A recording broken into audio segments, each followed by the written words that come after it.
Ngayong araw nga pala ay samahan niyo silang magluto ng ulam nila. Kasi may isang bata na gustong sumali sa vlog namin. Yung kumakaway na bata, siya yung gustong sumali. Kasi nakita niya daw yung vlog namin kaya gusto niya ding sumali. Kung alam niyo lang guys, ilang beses na niyang pinapanood yung vlog namin.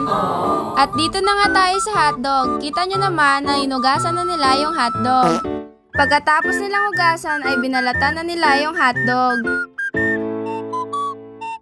Pagkatapos nilang balatan yung hotdog, pinainit na nila yung kawali. At hindi na nga naipakita, nilagyan na nila ng mantika yan. Pagkatapos nilang lagyan ng mantika, pinainit na nila. At nang uminit na nga yung kawali, ay nilagay na nila yung hotdog.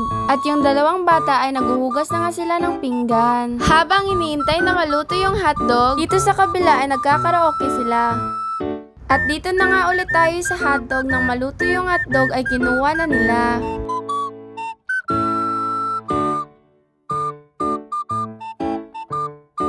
At yun lang guys. Bye-bye!